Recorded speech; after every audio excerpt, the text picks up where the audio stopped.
This is Workforce Education 106, and this is the lesson at the end of the course. We've got today a harness and lanyard inspection. So my name is Matthew Jones. I'll be your instructor. The lesson title is Inspection of a Harness and a Lanyard, and this is in our course, Construction, Health, and Safety, of course.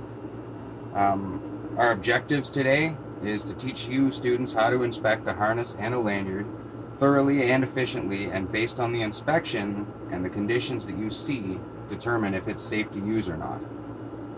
So this should take about 10 minutes, and it'll require these two pieces of equipment, my shock absorbing lanyard and my Class AP harness. We've got a 26-foot measuring tape as well. So I'm Matthew Jones, like I said. I've got a long history in occupational health and safety, being a safety rep. I've dealt with all sorts of working at heights issues and had to come up with solutions for that. Not to mention, for the last 3 years, I've been teaching working at heights at Carpenters Union Local 93 Training Center in Ottawa, Ontario. So I've got a lot of expertise in this subject, you might say. You guys are going to need to learn how to do this quickly and thoroughly. Every time before you use these items, you have to do a full inspection. It is required by regulation, and it is just a good idea. So you're actually using equipment that will perform the way it was meant to perform in a fall. So not only is it important that you require that you inspect your PPE daily and before each use, it should be kept in a record somewhere. You should keep a paper record of each inspection just to make sure that you can prove you've been doing your inspections. There are daily inspection sheets, one of which is included in our label on our harness, so you can document your inspections and that they've been done. That way, if the Ministry of Labor inspector asks you to prove it, you've got a paper copy to prove that you've done your inspection. Now, this is my harness, as I've said before. It's, well, you could say it's been well loved, and I'm eager to do an inspection with you guys to learn how it's looking. So inspection of these pieces of equipment should always start with the label. If you are inspecting the wrong piece of equipment, you could waste valuable time and money from your employer. So it's good to determine if it's the correct equipment for you before continuing your inspection. So I'll start at the label. Now underneath this little protective cover, which is where I can write my name to prove this is my harness, you can see I've got a label that comes with the harness, and it's telling me it's a full body harness, model number, factory number where it was made, the part number, the date, November 2016, the capacity, it can hold 352 pounds. I think I'm okay there. Material is polyester, it's an extra large, and it meets ANSI and CSA standards. So that's what I need to see in Canada, CSA. And here you can see it's a Class AP harness. So it's a mixed class harness. So not only is it a Class A fall arrest harness with a dorsal D-ring on the back, it is a Class P positioning harness, so it's good for using positioning lanyards or chain positioning lanyards like belly hooks. In the formwork industry, that is very useful to have, and that's the industry in which I work. So a physical inspection and a visual inspection. Physical inspection, while I'm doing my visual inspection, I'm feeling the fiber on both sides. Am I feeling anything sharp or jagged? Am I feeling or seeing any broken threads? I'm looking for rips and tears in the synthetic web. I'm looking for dried on chemical products that could weaken it. Turn it over. Look at the front of the harness. Everything appears to be in fairly good shape. It's a little bit dusty, but I've seen worse. Now we come across some connections. This is how you can tighten your harness. We can see there's some paint missing, but not too bad. Still have my elastic strap.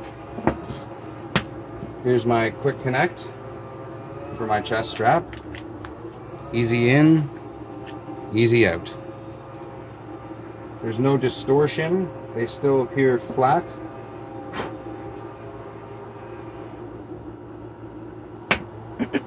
More connections over here. A little bit of paint missing, but generally in good shape.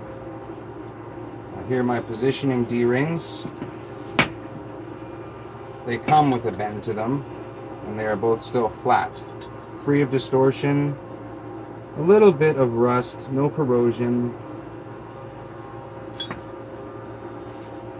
And then my grommets and my leg straps are okay. My buckles and my tongues swivel freely. I see no cracks in any of the connection. So I'm satisfied that this harness, while the padding may be slightly frayed here and there, this padding is not a structural part of the harness. It is merely for comfort. So I'm comfortable saying that this harness is well within its manufactured date and the condition is acceptable for use. Now, moving on to my lanyard. Now this is a 6-foot shock absorbing lanyard. At first glance, we can find its exact length by looking at its label, which is where the inspection always starts. Okay. So the manufacturer's name, Dynamic.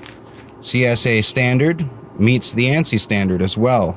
I've got a model number, a manufacturer's date, 2018, the 10th month.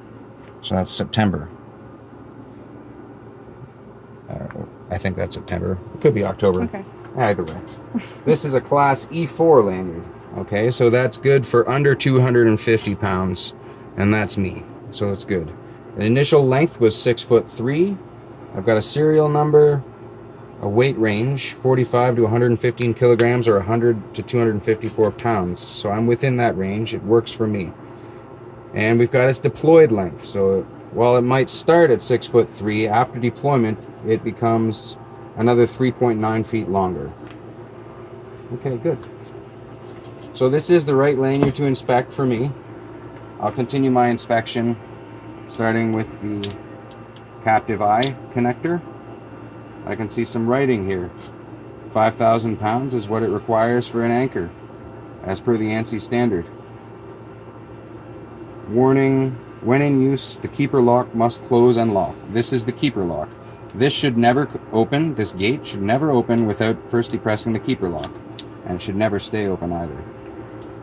So that's good there. That captive eye connection is good. I've got my shock absorbing lanyard that I'm inspecting now. The threads at the beginning of the shock absorber are still intact. Now I'm starting to see some what looks like black grease residue and some dried on concrete or grout mix. Now that can't be washed off at this point. It's hardened and the damage is basically done. Concrete and Portland cement have corrosive elements to them that can eat away at your synthetic webbing. And now, because of that reason alone, this is not safe for use. But just to continue the lesson, I can tell you that the threads at the termination of the shock absorber are also intact. While there is some slight discoloration due to ultraviolet light and dirt, in general, the synthetic sling looks alright. Now we've got more CSA, stamps, inspect before each use, and some concrete dried onto the rebar hook here. So again, that's not a good thing. Not reason alone to say this is not safe to use, but because of this concrete here, I would say this is no longer structurally sound to withstand the shock of a fall. So, to summarize what we've learned today, safety is always priority number one. Without safety, you don't have a workforce, you don't have production, and you have zero morale on the site. A safe worker is more efficient, more employable, and less of a liability to the employer.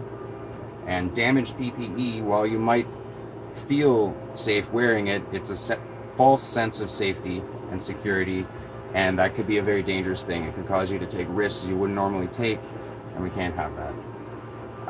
We need a physical record of our inspections so that we can prove to the Ministry of Labor that we've done them before each use. And again, if you don't have it on paper, it never happened. That's what the Ministry of Labor inspector will tell you. So keep good paper documentation of these inspections. And don't be afraid to be picky either. Now, does anyone have any questions about what we've learned about harness and lanyard inspection today? Oh, yes. How long does a harness last before it is expired? Okay, so the owner's manual that comes with your harness will say a lot of stuff in it, and to that point it will say something along the lines of this harness should be discarded 5 years after the manufacturer's date. However, many of the owner's manuals do not say that. In that case, you would use your own good judgment based on your inspection and the condition of the harness.